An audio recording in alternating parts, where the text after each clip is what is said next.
Trending stars. We're back with another episode of Trending Star, and I am Alina Fechunga. And today we are graced by WAY2SAVAGE. Yeah. Commando for starters, can you just, tanguriuza WAY2SAVAGE? WAY2SAVAGE. WAY2SAVAGE. Nah, it's just a name, man. Like one of the names whereby it's authentic and nothing special. It's just a name that I got given by people. Like people either call me Way2, other people call me Savvy, Savies, like Saviolis. Yeah. So I'm just like, you know what?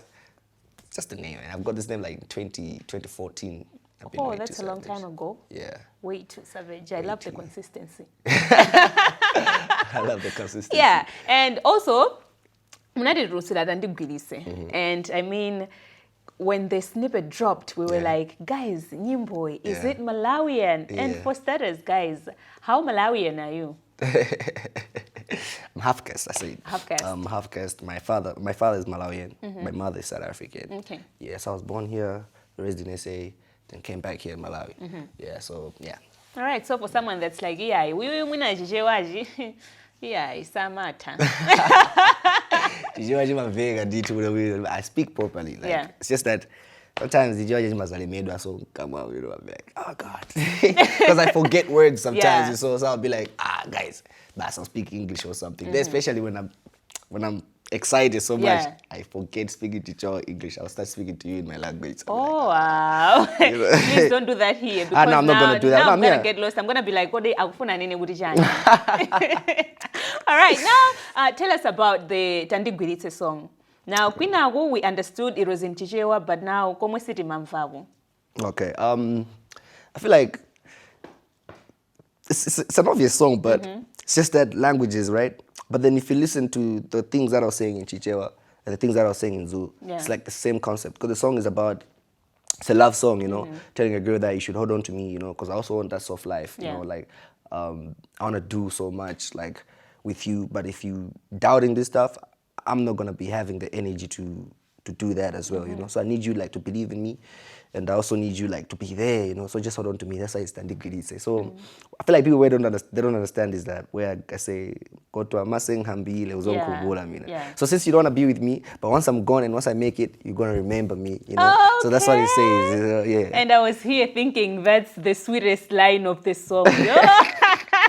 And then you say ungalaleli abantu stand Yeah. Sam, we're gonna make you stand Sam. So it's like don't listen to people, you know what I'm saying, because we're gonna make it, just hold on to me. Okay. Yeah. All right. If you didn't know what is Zimarantausa, I'm pretty sure Banoba Mulintiga, Mugamaimba, you're gonna know what it guys, I know what it means. Yeah. All right. Now let's talk about your musical journey. Yeah. How did you start making music? Damn, that's way back. So I used to be a rapper in primary school. Guys, So- another rapper. I used to Why be, does everyone start from rap and then leave rap just like this? No, like this certain era whereby the hip hop culture was so much than the amapianos and what. Yeah. Of course, in Esther we had house, kwaito and all that. But then it's just the hip hop culture, man. It influenced a lot of young people from 1990 to today even, So I grew up in a family that my uncle was a very, very big fan of hip hop. So every morning you wake up, you hear music playing. So you start getting that vibe as well, So I was like, what if I can do this stuff as well? I feel like I can rap, Yeah. And I realized that, I can rap, So what made me start making this stuff was because every time I go to the studio, the beat that you have, since we used to get beats from YouTube. So the beats that you have, Peter Studio, we was around 29 so the same beat, So I was like, I don't like this stuff. So I was like, I need to learn how to produce and start making my own music. Like I should make everything myself. Yeah. So I fell in love with producing for like 5 years or something. Okay. Not making music, and I came back. I was like, you know what? When I give people my beats, they don't deliver how I want them to deliver. I should be rapping myself. So I continued rapping till 2022. I was rapping still, but from 2021.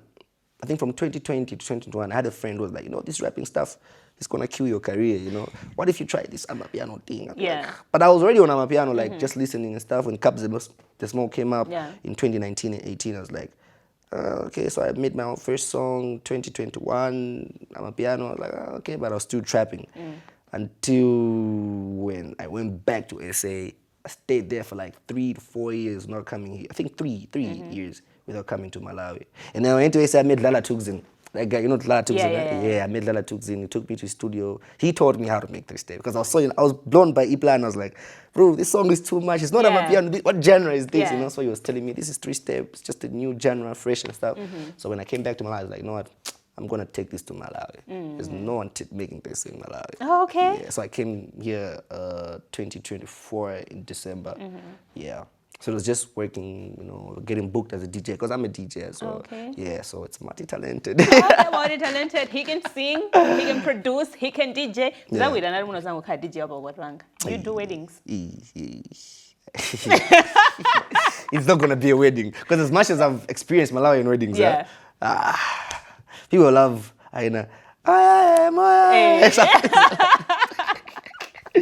You know, so yeah, but then that's the story how I came up. But then All right, now let's talk about 3-step. For me, I look at 3-step as an upgrade, sort of amapiano. Yes. What incorporates 3-step? 3-step is just like it's a fusion. Just like the way amapiano came out, you know, amapiano is just a fusion of house and kwaito coming out together with a huge bass. Same applies to 3-step. I don't know if you've ever heard of Kom music. Yes. Yeah, Kom and amapiano bring all the stuff together. So what makes it so authentic is that 3-step only has 2 paths. It's either you want to talk about something so hyped or a story. So a lot of artists in 3-step, they focus on the story a lot. That's why some of the songs of 3-step, they're very heavy in spiritual souls. You know, like the music sounds so spiritual. Like even you don't understand what they're saying, you can still have that energy. That when you guys are Kulamo, even though I'm not hearing it, just the way Imitandazo is, you know. I've had so many people that have been telling me, bro, can you please explain what the song says? Because every time I listen, I always feel something in me. That's a gospel song actually. Yeah. So that's just 3-step generally. It's not too much. It's just the rhythm, the melodies, and the lyrics and that matter so much. Yeah. And then maybe for someone they're like, when we listen to 3-step, video and emoji, like. Okay, I get it so much. It's just the way it is with amapiano, Bacardi amapiano, and Zikachitika amapiano. It's the same log drum and the same bass, right? But then it just changes the rhythm and the flow of it, you know? It's not about being the same beat, but then it's about melodies, like I said. So nowadays in music, we have certain repetitive tones, and we have certain patterns that you can hear them in so many songs, even in pop music. There's a certain pattern in pop music that you can hear it in every song that you'll be like, I've heard this before. And it's not like it's repetitive for a reason, but then it's just how chords are, like notes and keys. That's how they work. Even though I'm not good at music theory, but that's how I understand it. Okay, guys, I think that's a music lesson right there. If you didn't know something, I'm pretty sure maybe even inspired to start producing. Everybody wants to produce nowadays, you know. Is it? Everybody right now, even the young girls, you know. Even my younger brother the other day was like, bro, can you please share me a first studio? I want to be playing around. And this guy is like 12 years old. Oh, wow. So I get inspired as well. I'll be like, wow, that's amazing. Yeah. You know, people want to learn how to make music nowadays. Okay, so now you've talked about it's either a story or just vibes on vibes, And Antum Panova, Antum Manazaria, my 3-step, you know, like amapiano, it's not, the songs don't really have that substance. It's just, you know, enjoyment, watani, let's party, hey, why is it like that? Is it because of the beat? Gabena, what really, you know, like associates with it? Apart from Kuri, yes, there's some songs we don't really understand the lyrics, but you know, we're just like, whatever this song means. I mean, Bengin Kwela, we were surprised, Kuri, it's you know, a song speaking to God, and then we were like, if I don't date a mango vino. And I'm sure you have danced to that song. You know the Beba song, yeah? Yeah. Beba. Song is too bad. It's bad. The song is bad. Don't play Google, that song with kids. Let's Google. But then back to the question, like, you know, like, why is it associated with just, you know, enjoyment and good vibes? Okay, like I said, it's about rhythm and melodies, right? So if something is giving heavy sound, obviously gonna go with heavy lyrics, you know, like the way it's just the way as hip hop as well, you know. Yeah, hot trap music is something that you obviously gonna have these people talking about lean, weed, and all that. But if you look at the other side, talking about love and all that, so more to that, I also feel like people are they're in times whereby they just want to enjoy, you know, people are having fun so much, you know, especially in South Africa, you know, people always have fun, enjoyment is like the thing, you know. But then there's another side whereby other people, they don't feel like that, you know. So it's just a vibe, you know, because like if you look at it, Amapiano is originally from South Africa, right? So if South Africans are doing this, if other people will follow, you know, they'll be like, because South Africa is their lifestyle, drinking every day, having fun, party, all that. So what do they have to talk about in the song? They have to talk about me, that stuff, you know, because it's the music, yeah. Right, all right. Now, talking about how you're doing three-step in Malawi, a genre that's from SA. Yeah. Okay, you have, okay, you're exempted, but still, you know, and you cannot take a genre to a country that originated that genre, yeah? Yeah. What's your take on that as someone that's doing three-step? Okay, but still. But in another country. Yeah. Man, it's music, man. That's all I can say. It's music, because like I always say, hip hop, man. Hip hop influenced all countries. Everybody is like up to date. People are still making hip hop music, dance music. So even if you look at Amapiano, it went to Nigeria, they turned it into Afro piano and stuff like that. So it's about fusion. Just the way I do as well. I always fuse with something certain. Like I listen to old school Malawian music, like to get inspiration, like that, you know. Because even all the songs you hear from SA, especially like Amapiano, I can tell you that they're all Kwaito songs that have been released way back there. Okay. Yeah, you know, like so many songs. I think nyimbo zilika Mumvera tizimvera with a spiritual ear. You know, you know, to like get that, because I think listening to the lyrics and listening to the beat are two different things. Yeah. Yeah, there are certain people that don't even listen to the lyrics. They just skim through the lyrics. Yeah. They just focus on the vibe. So you know, others focus on the lyrics. They wanna hear the story. So like in a way now, I've realized until like my peers, they're going through a lot. You know what I'm saying? Like denial, rigamaroles and all that, you know. Because everybody's trying to make it out there, you know. But there's a huge gap that you have to fill in. And that gap, my cousin Zambili, you know, Zedwa, Jani, all that. So especially to people who are trying to make it out there and they're facing things that they aren't in their caliber. You know, yeah, I make music for those people. You make music for those people. Yes, of course, tasangara. Okay, but then that song also carries, you know, a sad message again, like, you know, ndigazafa, achibale msazalile, like, are you for real? Why? Like, what inspired that song, by the way? We were in the studio with Charisma and Nandani. So we were just hanging. Charisma was like, yo, can you make a beat or something? I make the beat. And then he's just humming around. And then, na, na, na, na, na, na, na. And then when I wrote the verse, I recorded it. He's like, you know what?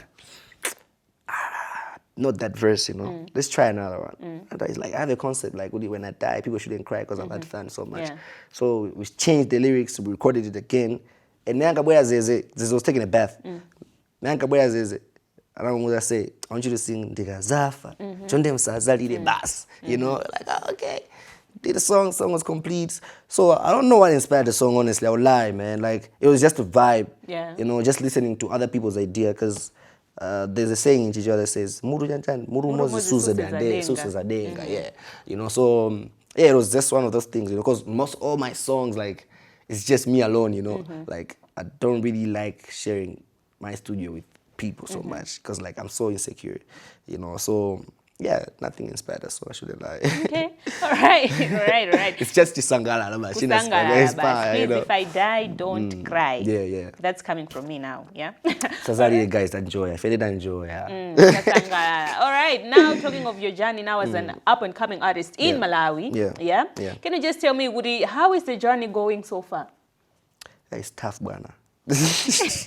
No, but it's great. Like, thank God, because we're out there. But then, nevertheless, like to maintain the lifestyle now, you know, because people always look at you like, oh, this guy is this guy is that now, like all that. But then so much pressure. First, second is just it's a good thing that you're experiencing so much from learning from other people, like the legendary Zeze, you know, like he's one of my good friends that he always calls me sometimes and just tell me, bro, take your time, you know, this thing goes with patience because patience is a virtue. And yeah, so even though as much as I stress, I'll be like, damn, is this thing gonna work out or not? You know, I don't wanna end up in a position, I don't wanna end up where I used to be. That's the biggest pressure. So for you not to end up where you used to be, I feel like, consistency, gotta move. But then I just love how things are going because people are listening, you know, and people love it. And I'm sure people are willing to hear more as... I mean, we're willing to hear more. Yeah, you know, but otherwise, the journey is nice. Yeah. I shouldn't lie. All right, and maybe any challenges as an up and coming, I mean, these ones, when I saw they might, you know, like affect my up and coming artist. Yeah, there are many challenges. You're going to face so many challenges. Because one thing I've noticed in Malawi, there's so much gatekeeping, you know, that makes other artists feel some type of way. Because, like, I've had so many artists that, I've been in rooms with so many artists that are so talented, like, you'd be like, dude, why are you not out there? And they start complaining, hey, bro, gatekeeping, bro. We try to put ourselves out there, but people always leave us aside or that. So I feel like that's the biggest challenge ever in the Malawian industry because it's always the same people. You know, everywhere you go, it's always the same people. Yeah. Like the industry in Malawi never changes, man. Ever since I got here in Malawi, like I've never seen the industry change throughout all genres, you know, especially like in hip-hop ways, even the piano way, Afro. It's always the same people. Everywhere you go, you always see the same people for like 15 years or 10 years. It's been the same people, you know. If you look at it and say, let's say now the music is evolving. Coming from, I'll just talk about the Amapiano genre only. Coming from where Kabza is to today, there's so many artists that have passed through this journey and all of them, they're doing good, you know. So it's different from Malawi, like, I have so many artists be like, this one, this guy. Honestly speaking, Zeze, I'm not saying that you're bad, but what I'm trying to say is there are even many artists that are better than Zeze. Everybody, let me just say everybody, right? I thought they can even put the country on the map. On the map, yeah. You know, but it's always the same people, man. We should, you know, like break that gatekeeping. You call it gate open. For the gate to be open, you need new people in the music scene, like in A&R. We need the A&R actually. We need A&R. Artists needs to have, because managers as well, they matter. Yeah, you know, like I feel like a lot of people should also focus on getting management. Yeah. And A&R is the most. If you get A&R in Malawi, I feel like the music's gonna change because those are the people that's gonna put these people on, like bring them up to people that they deserve to meet, you know. So people never get that opportunity, you know. Yeah, and then that lays them back. They'd be like, music's not our thing. Yeah, you know. Yeah, but you don't have to give up because it takes time, man. It takes time. It takes time. It might take you 15 years as well. Oh wow, just quit. No, you don't have to quit. I mean, 15 years is a lot of time. Zeze, how long? Okay, cool. But he did that with Onesimus, how long? Of course. Yeah, so it's time, man. It's a long time. Even Gwamba to get where he is now took them time, you know. So you don't have to be in a rush. Just know what is yours, you know. So even though it'll take you so much time, but you just have to know one day it's gonna be one day. Me, I've been in this game for like now 14 years, if not 13 years. But look, last week I got Okay. All right. Now you've talked of how you're doing a couple of things. How do you balance it all up? Because I know, yes, you produce, you sing, but see, how do you balance it up? In as much as, yes, I'm producing, the musician part in you should actually show. Actually, since now I have management, because that question even I used to ask myself, I'm like, how am I going to be balancing this stuff? DJing, what. So my manager is like, they had to align this stuff because it's all about branding, you know. People should know you for something certain, you know. So right now, like I produce my own songs. So if I want to produce for other people, they're my closest friends. Yeah. My closest friends. Like I don't have a studio that you can come and say, I'll give you money so you do it for me. Like I'm saying, I work based on how I'm feeling to work with you. Like I don't like being in studio with people that I should be explaining myself. I don't like explaining myself. Yeah. You know, so I used to have a studio. That's one of the reasons that it made me feel like, no man, I shouldn't do this for business. Because my artists are very busy. You know. And it was just like in a week. But dude, I'm compiled, man. Like I have so much. So yeah, like basically it's just my music side, like being a musician. I DJ most of the times, like at home, even when we go on vacation, or maybe there's a gig that Thai Frequency has, because Thai Frequency is my DJ. And yeah, sometimes he has a gig, maybe he's playing 2 hours, and it'll be like, let's just change, like 30, 30, 30, 30, we play together and stuff like that. So yeah, but then otherwise, right now I'm just pushing my music side, like being an artist. All right. Yeah. And I think the other time you were on TikTok, I must say you really have good songs. Because us as listeners, we are hungry for music. We are hungry for new things on the market. Now, okay, that's the thing. Like, I don't rush to drop music because I want people to understand this genre. Because like, up to date, some people are still calling 3-step amapiano. They'd be like, piano samba. Like, no, this is 3-step. Yeah. And more than that, I give people time to access the song, you know. So it's a different type of strategy. Like, I know that is whereby I would drop the sangha, and after 3 weeks, drop another song. That just cues the vibe of the song, you know. The song has to breathe. You know, it has to breathe. Like, look at how Kutari by Fada Modi, he dropped that song a year ago. But then that song is still going. It's still the hottest song out of all his songs. Kutari ni nyimbo, you get what I'm saying? So sometimes you just gotta give music time, you know. But the songs will drop out because this year I'm even dropping an album. Okay, we're here for some 3-step vibes. Okay. We see you. Yeah, patience is a virtue. Okay, patience is a virtue. Yeah. And maybe as we're going towards the end, do you think Kuri infusion here, Zulu and Chichewa helps your music? Yes. Yes. It does? It does. Because I'm trying to market both sides. All right. You know, so like I want South African people to understand what I'm saying. Even though I just had like 2 sentences, 2 bars in the song that are in Zulu, people understand, oh, this song is talking about this. Yeah. You get what I'm saying? So I want to market both sides. And actually we're doing good because on Spotify, South Africa is the #1 listeners. Okay. Malawi is #2. So yeah, it's working. It's working, all right. So find your ways, find your ways to break the market. And also, as we're finishing, words to your fans. Damn, man. Like a motivation or what? Anything. What I would say is that, guys, this is okay, guys. But I just hope you guys are still gonna be with me like forever, you know? Because like, creating a fan base is hard, but then I'm just happy and glad that you people love me, and I appreciate what you guys are doing, because that's big support, honestly speaking. Like something that I haven't seen before. You're making me get numbers that I haven't seen before. So yeah, man, alhamdulillah for that. And yeah. Okay. All right. Alhamdulillah for that. And with that as well, we've come to the end of this episode of Trending Star, and I have been Alina Fichunga, and today we had WAY2SAVAGE. Until next time, goodbye. Away, see a wave. Trending Stars.